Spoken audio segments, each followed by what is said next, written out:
Hello అందరికీ. So, ఇదే video మీరు ఫస్ట్ చూస్తున్నట్టయితే నా పేజ్‌లో పార్ట్ 1 ఉంటది. అది చూసొస్తే మీకిది క్లియర్‌గా అర్థమవుతది. సో, నేను పార్ట్ 1లో ప్లే చేసిన వీడియోస్ ఏవైతే ఉన్నాయో, ఆ పర్టిక్యులర్ పేజ్ ఇక్కడ మెన్షన్ చేస్తున్నాను. వాళ్ళు పార్ట్ 2 కూడా రిలీజ్ చేశారు. కేస్ అది ఫైల్ చేశారని చెప్పి. ఓకే. మీరు చూడాలనుకుంటే ఒకసారి వాళ్ళ పేజ్‌కెళ్ళి చూడండి. ఉంటది వీడియో.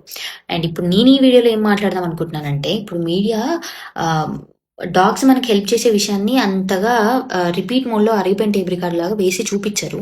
బట్ అదొకసారి మనం చేసిన తప్పుకి తిరిగి మనల్ని కరిస్తే, రిపీట్‌గా ఏసేసి అరిగిపోయిన టేప్ రికార్డ్ లాగా మనకి హేట్రెడ్ పెంచి, ఒక నెగెటివ్ మైండ్ సెట్‌ని బిల్డ్ చేస్తాయి వాటి మీద. ఎందుకు?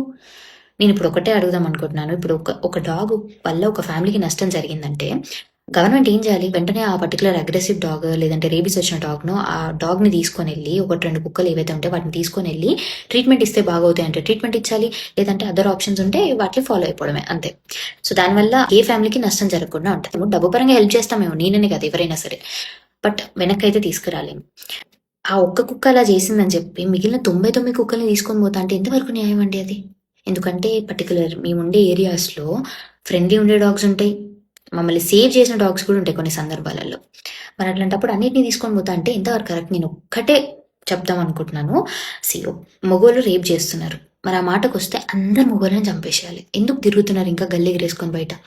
ఆడోళ్ళు కూడా మగోళ్ళని సెక్షువల్ అబ్యూస్ చేసి, ఇబ్బంది పెట్టి, మర్డర్‌లు చేసినోళ్ళున్నారు. మరి ఆ మాటకొస్తే ఆడోళ్ళందరిని చంపేసేయాలి. ఎందుకు తిరుగుతున్నారు ఇంకా?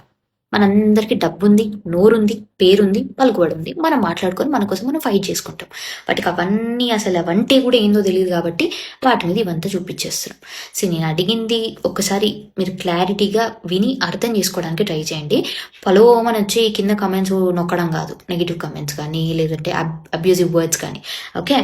ఎందుకంటే మేము ఆల్కహాల్ వల్ల ఎంత ప్రాణ నష్టం జరుగుతుంది, యాక్సిడెంట్స్ వల్ల ఎంత జరుగుతుంది, డ్రగ్స్ వల్ల ఎంత జరుగుతుంది, రేబీస్ వల్ల ఎంత జరుగుతుంది, మేము అన్నీ చూసుకున్నాకే నేనైనా సరే ఇంకా వేరే ఇన్ఫ్లుయెన్సర్స్ కానీ ఇంకెవరైనా సరే సోషల్ మీడియాలో మాట్లాడే వాళ్ళు ఇవన్నీ చూసుకున్నాకే మేము మాట్లాడతాం. We know everything and we know what we are doing. Okay. అంత తెలుసు కాబట్టి మేము ఇక్కడికి వచ్చి ఇలా మాట్లాడుతున్నాం.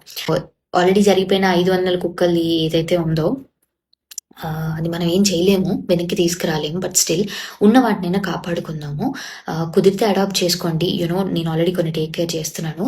సో, మీరు కూడా కుదిరితే అడాప్ట్ చేసుకొని వాటికి ఒక మంచి లైఫ్ అని అనడం కంటే ఒక సేఫ్ లైఫ్ ఇచ్చేలాగా చూసుకుందాం.